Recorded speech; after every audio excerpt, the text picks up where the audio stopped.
This story is titled, Brother Ruined My Life and My Parents Disowned Me. But now he shows up and begs me to help him because parents are threatening to cut him off financially. Hey everyone!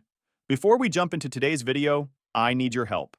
We've noticed the channel is losing some traction, and subscribing is one of the best ways you can support us.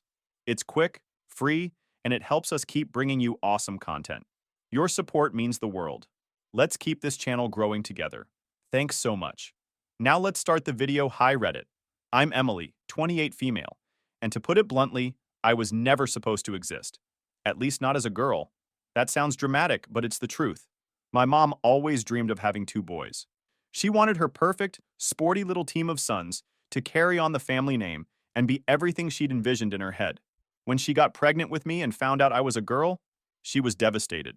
My Aunt Rachel, who I'm still close with, once told me something I've never been able to shake. Apparently, when my mom found out I was a girl, she actually looked into terminating the pregnancy. By the time she got serious about it, it was too late and considered risky. So I was born, not as a blessing, but as a regret. Mom never outright told me I was unwanted, but she didn't have to. It was in the way she looked at me, the way she treated me, and honestly, the way she talked about me when she didn't think I was listening. I was a fussy baby, a needy toddler, and later, a difficult child. Nothing I did was ever good enough. And then there was my older brother, Jake, 30 male, who could do no wrong. Jake was their golden boy, the apple of their eye. He was everything I wasn't, confident, charming, and honestly, a complete jerk. But my parents didn't see that. To them, Jake was perfect. If you asked them back then or even now, he practically walked on water. Jake wasn't just the favorite. He was the villain in my story. He made it his life's mission to make me miserable. Growing up, Jake had this knack for getting me into trouble. If something went wrong in the house, it was always, Emily did it. He broke Mom's favorite vase? Must have been me. He took money out of Dad's wallet? Obviously my fault. He'd come up with these wild, detailed lies, and no matter how absurd they sounded, my parents always believed him. It got to a point where I didn't even bother defending myself anymore. What was the point? They never listened. Jake was always just being a kid or didn't mean any harm, while I was labeled as the troublemaker who needed to learn how to behave. But Jake didn't stop at just lying. He made school hell for me too. He spread rumors about me to my classmates, sometimes in ways that were so subtle I didn't even realize it was him at first. I'd notice friends pulling away, acting distant, and then find out weeks later that Jake had told them I said something nasty about them, or that I was too weird to hang out with. By the time I hit middle school, I didn't have many close friends left. I couldn't bring people over to the house because Jake would either humiliate me in front of them or later use whatever he overheard against me. He'd twist my words and make it sound like I was bad-mouthing our parents or being ungrateful. And of course, Mom and Dad believed him every single time. The favoritism was glaringly obvious. For example, every year, Jake got a big birthday party with all his friends, fancy decorations, and even a rented bounce house one time. When it came to my birthday, it was a cake at the dining table and maybe a card if they remembered. One year they forgot entirely. Jake made sure to rub that one in. Guess you're just not that important, he sneered. It's not like I was a perfect child or anything. I wasn't super outgoing, and yeah, I was a bit sensitive. But can you blame me? Growing up in a house where I was constantly put down or ignored took a toll on me. I felt like I was screaming into a void, desperate for someone to notice me, to care. But the only people who seemed to matter in that house were Jake and my parents. And Jake? He reveled in it.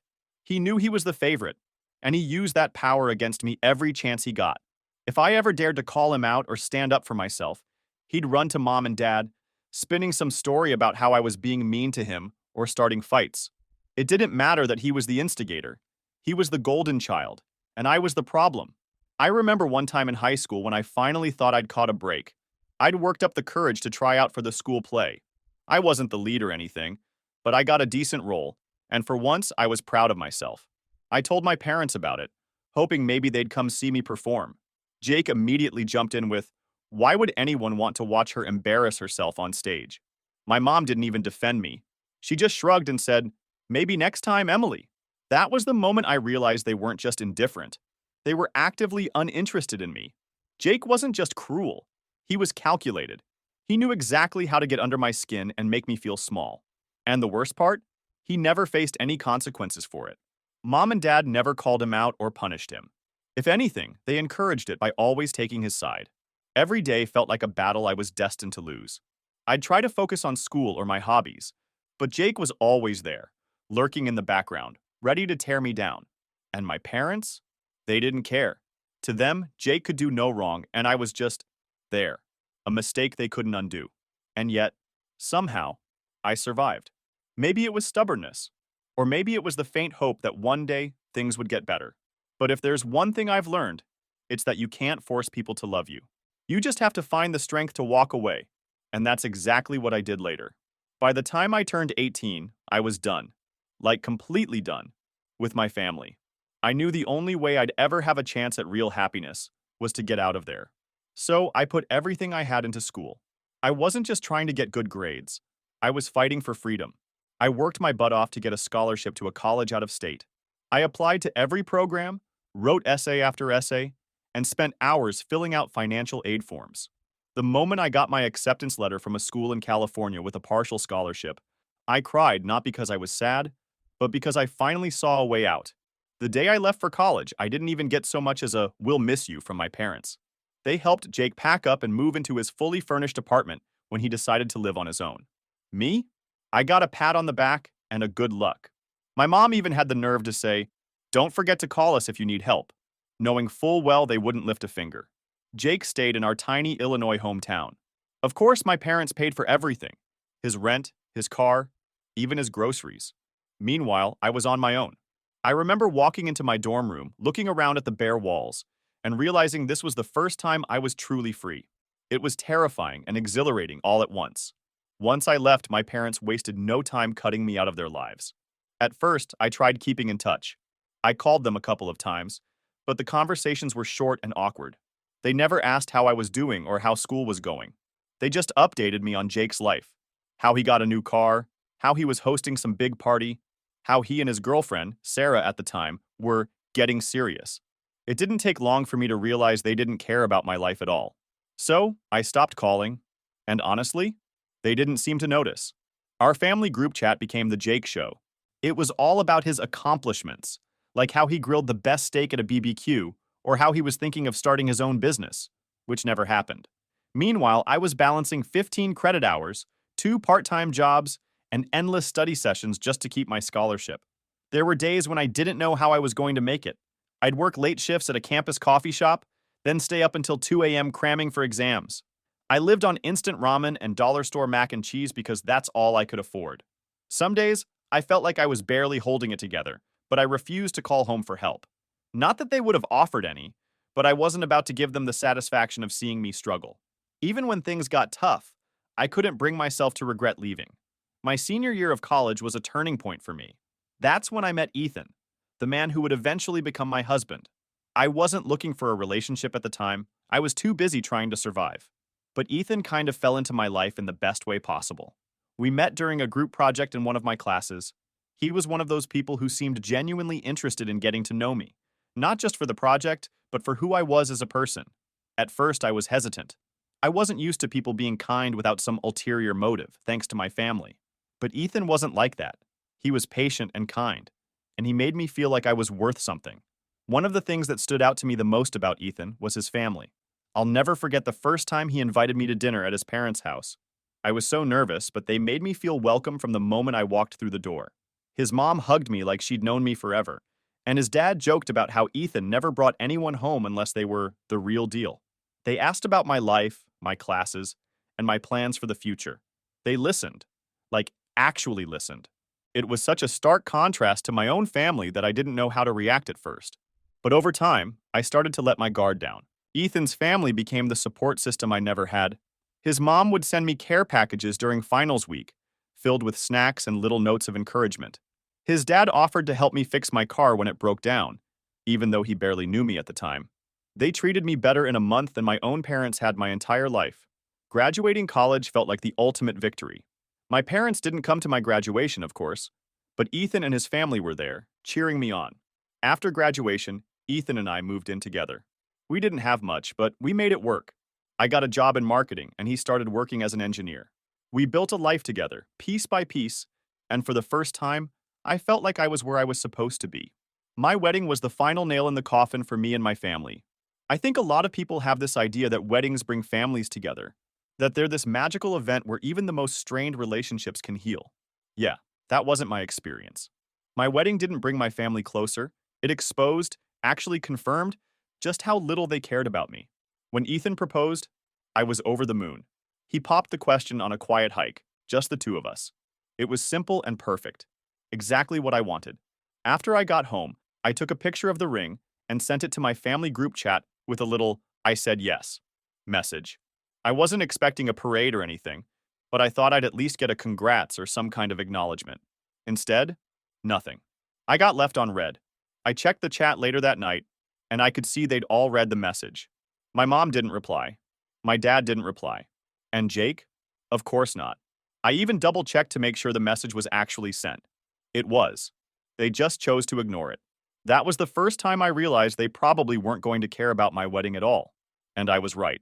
As I started planning, I kept trying to include them. I'd send my mom texts asking for her opinion on things like venues or color schemes. Nothing big, just stuff like, "What do you think of these flowers?" Or, "Do you have any recommendations for a dress shop?" Half the time, she wouldn't reply. The other half, she'd give me these one-word answers like, "nice" or "pretty," which basically screamed, "I don't care." At one point, I even asked if she wanted to come with me to look at dresses. She said she was too busy. Too busy doing what? I have no idea. Watching TV, maybe? So I just stopped sending anything. Meanwhile, Ethan's mom was over the moon. She helped me pick out my dress, organize the guest list, and even spent an entire weekend DIYing centerpieces with me. She made me feel like I actually mattered. Jake, on the other hand, took it a step further. Not only did he not care about my wedding, but he actively tried to sabotage it. My cousin Megan, the only family member I still talk to, and she's now renting a room in my parents' house because her parents are in a different country and were worried about her living on her own. Anyways, later told me how he convinced my parents that I was disrespectful and ungrateful for not involving them enough in the wedding prep. He told them I didn't care about their opinions and that I was intentionally leaving them out of everything. What really pissed me off was that it wasn't true. I tried. I reached out. I asked for their help. They were the ones who didn't care. They were the ones who ignored me. But of course, Jake spun it like I was the bad guy. And my parents, being who they are, were easily convinced. Things escalated when I sent out the wedding invitations. I included my parents and Jake, of course, even though I was starting to wonder why I bothered. A few weeks later, I called my mom to ask if they'd RSVP'd yet because I hadn't heard anything. Her response? "Oh, we haven't decided if we're coming yet. Jake said we should think about it." Think about it? What was there to think about? It was my wedding. I was their daughter. But apparently Jake had been telling them how I didn't deserve their support. He told them I only reached out to them when I wanted something, and that I didn't truly value them as a family. That was rich coming from Jake, who spent his entire life taking from them without giving anything back. He got everything handed to him on a silver platter, but somehow I was the ungrateful one for not worshiping them the way he did. As the wedding got closer, it became clear they weren't coming. My mom stopped responding to my messages altogether, and my dad barely said 2 words to me when I called. Megan tried to convince them to change their minds, but Jake doubled down, telling them they were supposed to be the center of everything. The irony of that statement still makes me laugh. I literally asked them to be part of the process. I wanted them to be involved, but they made it clear over and over again that they didn't want to step in. And now they were twisting it. The wedding day came, and they weren't there. No text, no call, nothing. Just empty seats where my parents and brother should have been. I won't lie, it hurt. Even though I knew not to expect much from them, it still stung to look out into the crowd and not see them there. But Ethan's family? They showed up in full force. His parents, his siblings, his cousins, they were all there, cheering us on and celebrating with us. His mom even gave a little toast during the reception, saying how proud they were to officially welcome me into the family. After the wedding, I decided I was done. I didn't call my parents to ask why they didn't come. I didn't send them pictures or updates. I didn't even bother replying when Jake sent me a snarky text saying, "Hope your big day was worth ignoring your family." I blocked Jake's number after that. I figured there was no point in keeping the lines of communication open when all he ever did was tear me down. If they didn't want to be part of my life, that was their choice. But I wasn't going to keep trying for people who couldn't even bother to show up for me. So, while I was over in California building a life with Ethan, my brother Jake stayed back home, basking in his golden child glory. If you've been keeping up, you already know that my parents worship the ground Jake walks on. That didn't change when he got married. In fact, it only got worse. Jake married Sarah, and my parents went all out for their wedding. I didn't get an invite, not that I'd have gone, but my cousin Megan kept me in the loop. She told me they practically covered everything: the venue, the catering, the flowers, even Sarah's dream dress. Megan said the whole thing probably cost more than what most people spend on a down payment for a house. Speaking of houses, guess who got one of those too? Yep, Jake and Sarah didn't even have to worry about buying their first home because my parents bought it for them. A 3-bedroom, 2-bath house in a nice suburban neighborhood, all fully furnished. Meanwhile, I was over here in California, working 2 jobs just to save up for a decent apartment with Ethan. Megan would call me every once in a while with updates about Jake's charmed life. According to her, my parents were over at his house constantly, doting on him and Sarah like they were royalty. They'd babysit their dog, help with landscaping, and even stock their fridge when Sarah didn't feel like grocery shopping. I'll admit, hearing all that stung a little. Not because I wanted their help, I'd been fine on my own for years, but because it was just another reminder of how differently they treated us. When I got married, they couldn't even bother to send me a text. But for Jake, the sky was the limit. For a while, everything seemed picture perfect for Jake and Sarah. My parents bragged about them to anyone who would listen, acting like they were the epitome of success. Megan told me how they'd gush about how Jake found such a wonderful wife and how they're building such a beautiful life together. But then, things started to shift. After a couple of years, my parents started dropping hints about grandchildren. At first, it was subtle. Little comments about how a baby would make their family complete, or how they couldn't wait to spoil a grandchild. But subtlety isn't really their strong suit, so it quickly escalated. Megan told me my mom became borderline obsessed with the idea of grandkids. She'd bring it up every chance she got, pestering Jake and Sarah about when they were going to start a family. My dad wasn't much better. He'd make comments about continuing the family name, and how it was Jake's responsibility as the eldest son to carry on the legacy. I wasn't surprised, honestly. My parents have always been weirdly traditional, especially when it comes to family stuff. They don't just want grandkids, they want biological grandkids. Adoption? Not an option in their eyes. It had to be blood-related grandchildren, preferably a boy to carry on the name. Jake and Sarah, for their part, tried to dodge the topic for as long as they could. Megan said Sarah would laugh it off or change the subject, while Jake would make vague excuses about not being ready yet. But my parents weren't buying it. They started pushing harder, to the point where it became this constant source of tension. Megan told me about one family dinner, where my mom straight up asked Sarah if she was on birth control and when she planned to stop taking it. Sarah looked mortified, but my mom didn't care. One day, during one of my regular catch-up calls with Megan, she told me that Jake and Sarah had been trying to have kids. They just weren't telling anyone. Yeah, apparently they had been trying for over a year, doing the whole fertility specialist thing, and the news wasn't good. Jake had some kind of condition, Megan didn't know all the details, that made it almost impossible for him to have biological children. Sarah was fine medically. It was all on Jake's side. And here's where it gets messy.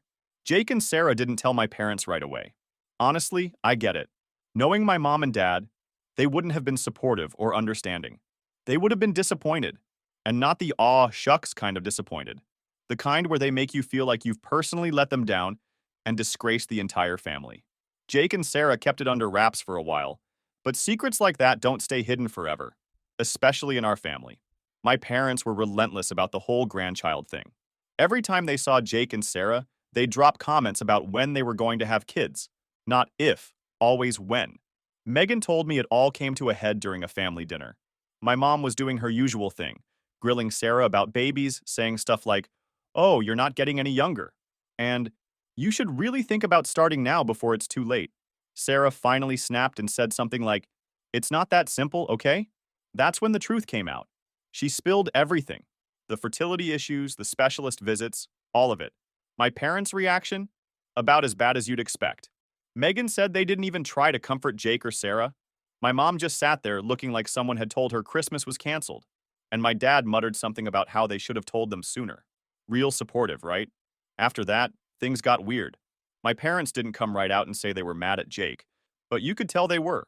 The way Megan described it, it was like a switch flipped. My mom stopped calling Jake every day, and my dad didn't swing by their house as often. They still doted on Sarah, probably because they saw her as their last hope for grandkids. But Jake? Not so much.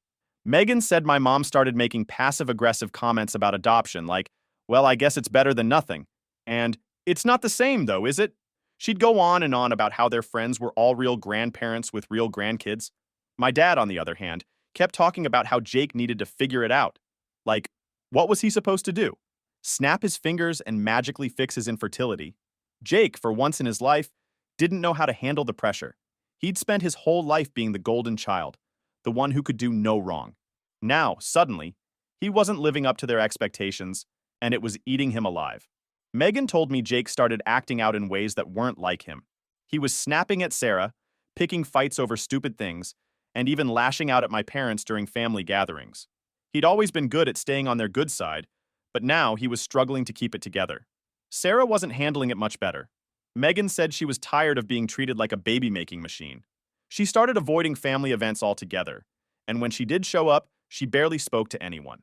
It was obvious she was over it. One night, Megan called me with an update that really drove home how bad things had gotten. Apparently, Jake had a meltdown at another family dinner. Are we noticing a pattern here?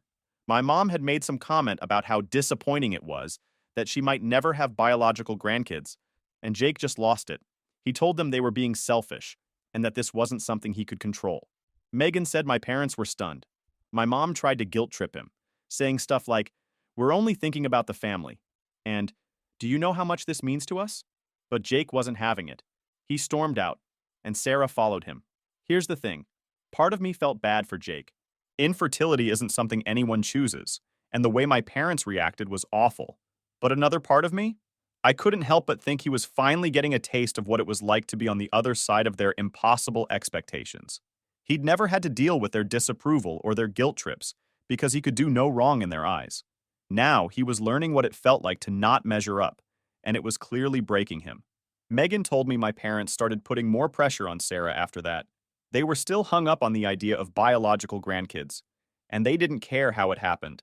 They kept pushing for solutions that were completely unrealistic, like expensive treatments that Jake and Sarah couldn't afford without help. The whole thing became this toxic cycle. My parents would pressure Jake and Sarah, they'd push back, and then my parents would double down. It was like no one could admit that maybe, just maybe, things weren't going to turn out the way they wanted. I felt bad for Sarah. She didn't sign up for this level of crazy when she married Jake. On the other hand, I couldn't feel too sorry for him. After a while, my parents were furious and threatened to cut Jake off financially unless he could fix the situation. And of course, Jake can't afford living without their help. He's been almost completely dependent on them. And because my parents are all about bloodlines and family legacy, their brilliant solution was for Jake to come crawling to me. They wanted him to convince me to give my unborn baby their last name. Not just my baby, their legacy. The audacity, right? Megan called me one night, and I could hear the tension in her voice. "Emily," she said, "Jake's desperate. They're putting so much pressure on him, and now he's coming for you. Be careful." Sure enough, a couple of days later, Jake showed up unannounced at my house in California. Let me tell you, seeing him on my doorstep was surreal. He looked nothing like the smug, arrogant brother I remembered. Instead, he looked tired and defeated, like life had finally smacked him in the face. I let him in, mostly because I wanted to hear what he had to say. He started rambling right away, launching into this sob story about how hard things had been since our parents found out about his infertility. He said they'd been relentless, blaming him for ruining their dreams of grandkids and threatening to cut him off if he didn't make it right. Jake tried to blame everything, his behavior growing up, his role in turning my parents against me, on stress. He said he'd been under so much pressure to be the perfect son that he didn't know how to handle it. "I didn't mean to hurt you," he said, wiping his eyes dramatically. "I just didn't know how else to deal with everything." Honestly, I wasn't buying it. Jake's actions weren't about stress. They were about control. He'd spent years making my life hell because he could, because he knew our parents would always take his side. And now he wanted me to swoop in and save him? Yeah, no. I let him talk until he finally got to the real reason he was there. "Emily," he said, "I need your help. Mom and Dad are serious about cutting me off unless I can fix this. They need the family name to continue, and they think your baby is the answer. Please, just give the baby our last name. It's the only way to save our family." I couldn't help it. I laughed. Like actually laughed out loud. "Jake," I said, "you've got to be kidding me. After everything you did to me, you want me to hand over my child to fix your mess? Not a chance. Jake looked stunned, like he genuinely thought I'd say yes. He tried to guilt trip me, accusing me of being petty and holding grudges. This isn't about the past, I told him.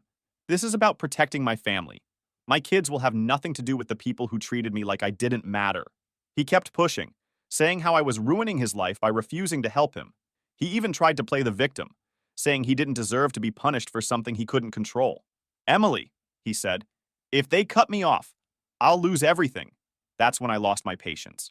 Jake, I said, you've spent your whole life taking from me, my peace, my friends, even my parents' attention. And now you want to take from my kids? Absolutely not. If they cut you off, that's on them, not me. Maybe it's time you learned what it's like to stand on your own 2 feet.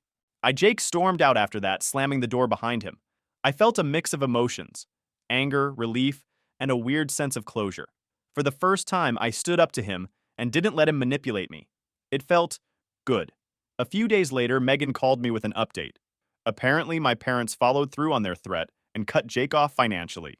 They stopped paying for his house, his car, and everything else they'd been covering for him. Megan said Jake and Sarah were struggling to adjust to life without my parents' endless support.